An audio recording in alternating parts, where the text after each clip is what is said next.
भारत और ऑस्ट्रेलिया के बीच जहां कुछ ही दिनों में शुरू होने वाली है 4 मुकाबलों की टेस्ट श्रृंखला, जिसका पहला मैच खेला जाने वाला है 9 फरवरी को नागपुर में। लेकिन इस श्रृंखला के शुरू होने से पहले भारतीय टीम के लिहाजे से सबसे बड़ा प्रश्न, सबसे बड़ी गुत्थी यह है कि आखिर भारतीय कप्तान रोहित शर्मा के साथ पारी की शुरुआत कौन करेगा।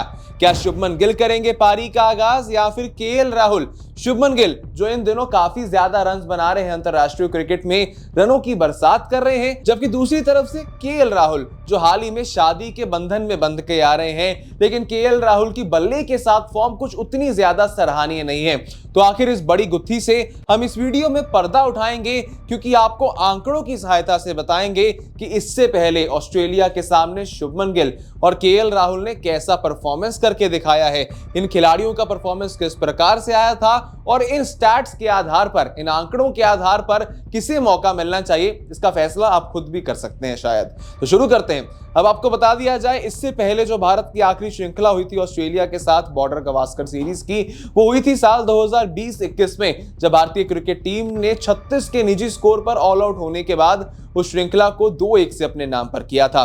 उस श्रृंखला में पहले मुकाबले के अंदर तो पृथ्वी शॉ और मयंक अग्रवाल ने पारी की शुरुआत की थी। पृथ्वी शॉ ने पहली पारी में 0 तो दूसरी में 4 बनाए थे, जबकि दूसरे मुकाबले से इसी खराब परफॉर्मेंस के तहत उन्हें टीम से ड्रॉप कर दिया गया और प्लेइंग 11 में मौका दिया गया शुभमन गिल को। शुभमन गिल ने उस मुकाबले में अपनी खेली एकमात्र पारी में 80 रन बनाए। तीसरे मुकाबले में उन्होंने रोहित शर्मा के साथ पारी की शुरुआत की, जहां पहली पारी में उन्होंने 50 बनाए तो दूसरी पारी में 31 बनाए।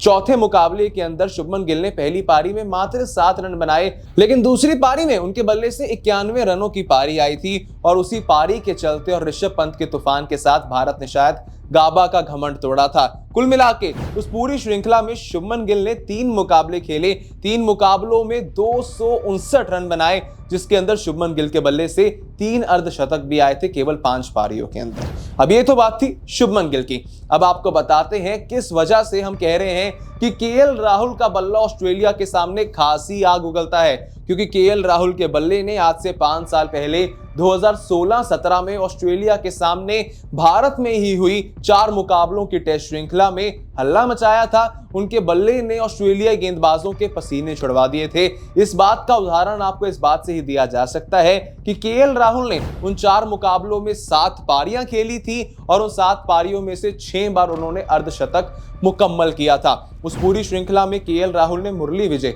जो हाल ही में भी अंतरराष्ट्रीय क्रिकेट से संन्यास ले चुके हैं, उनके साथ पारियों का आगाज किया था।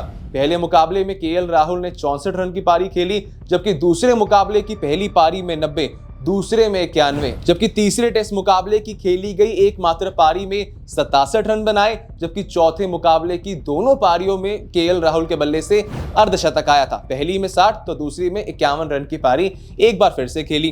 तो इसी के साथ केएल राहुल ने ऑस्ट्रेलिया के सामने उन 4 मुकाबलों में 393 रन बना दिए, जबकि इसके साथ में केएल राहुल ने जब ऑस्ट्रेलिया में टेस्ट मैचेस खेले हैं तो वहां 5 मुकाबलों की 10 पारियों में केएल राहुल ने सिर्फ 187 रन बनाए हैं, जिसमें से एक पारी में उन्होंने शतक ही लगाया था। इसमें से यह बात तो कहीं ना कहीं साफ है कि केएल राहुल का बल्ला ऑस्ट्रेलिया के घर में जाकर ज्यादा नहीं हल्ला करता, जितना केएल राहुल ऑस्ट्रेलिया के सामने भारत में अच्छा परफॉर्मेंस करके दिखाते हैं। तो अंत में एक बार फिर से आपको दिखाते हैं पहले शुभमन गिल का आंकड़ा। शुभमन गिल ने 3 मुकाबलों में 259 रन बनाए हैं, जबकि केएल राहुल ने ऑस्ट्रेलिया के सामने भारत में ही 4 मुकाबलों के अंदर 393 रन बनाए हैं। अब ये आंकड़े कहीं ना कहीं बताते हैं कि ये दोनों ही खिलाड़ी ऑस्ट्रेलिया के सामने काफी ज्यादा हावी हैं, काफी ज्यादा प्रभावी हैं, जिसके चलते भारतीय कप्तान रोहित शर्मा के लिए बड़ी आसमंजस रहने वाली है, बड़ी दुविधा रहने वाली है कि आखिर किसके साथ पारी की शुरुआत की जाए।